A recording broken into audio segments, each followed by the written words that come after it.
কেমন আছো বন্ধুরা? আশা করি তোমরা সবাই খুব ভালো আছো, সুস্থ আছো। আবার একটা নতুন ভিডিওতে তোমাদের অনেক অনেক স্বাগতম। অনেক দিন ধরে ভাবছি তোমাদের সঙ্গে একটা কথা শেয়ার করব। ভাবছিলাম বলবো কি বলবো না, বলবো কি বলবো না। যেমন ভাবনা তেমন কাজ। অনেক দিন ধরে ভেবেছি আর ভাবতে পারছি না, তাই ভাবলাম বলেই ফেলি। আমার মুখটা চুলকাচ্ছিল বলার জন্যে, মানে চারিপাশের এত আবহাওয়া দেখে দেখে মনে হচ্ছে না বললে এটা হবে না, তাই বলতে চলে আসলাম। যাই হোক, বড়রা ক্ষমা করে দিও, কারণ বড়দের ব্যাপারে কথা। আর আমাদের বয়সে যারা, তাদের তো খুবই ভালো লাগবে, মিষ্টি মিষ্টি লাগবে কথাটা। যাই হোক, বলেই দিই কথাটা। তো হেজিয়ে পেঁচিয়ে না গিয়ে অত পেঁচানো আমার ভালোও লাগে না, শর্টকাট কথাই আমার ভালো লাগে, বলি। এবার শুরু করি।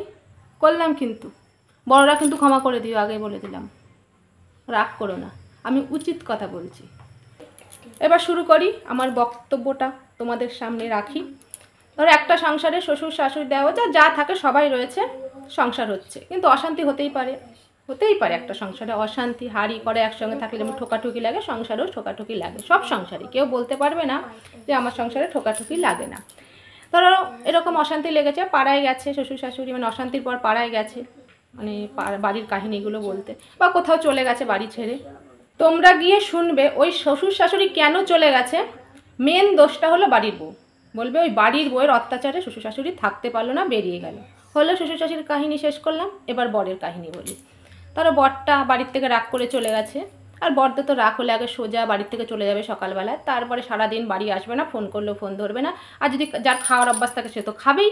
তারপরে বন্ধুবান্ধব পাড়া প্রতিবেশী যেখানেই যাক, বলে ওই বউটা এমন জল্লাদ না, ওর বউটার অত্যাচারে ওর বরটা থাকতে পারে না। আর বন্ধুবান্ধবের সাথে বলবে তোর বউ একটা বিচুটি রে।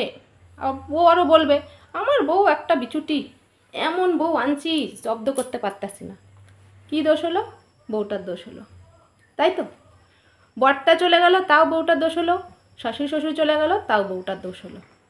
এবার যদি বউটা চলে যায় রাগ করে, তার বাপের বাড়ি চলে গেল বা কোথাও চলে গেল আত্মীয় স্বজন বাড়িতে, সবার আগে শ্বশুর শাশুড়ি বলবে আমার বউয়ের চরিত্র ভালো না, কার লগে গেছে গা, স্বভাব ভালো না, বিয়ের আগে কার লগে লাইন ছিল, এইটাই আগে বলবে।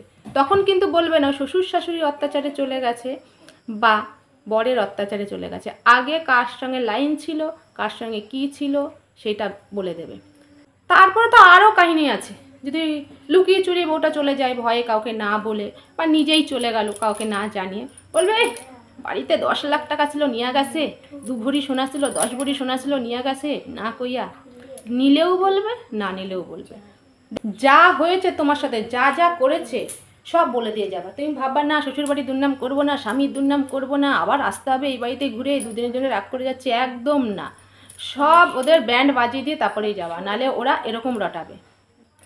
আমি একদম সত্যি কথা বলি, শুনতে সবার গায়ে লাগে, কিন্তু আমি একদম সত্যি কথা বলি। যেগুলো আমাদের সমাজে হয় সেগুলোই আমি তুলে ধরলাম।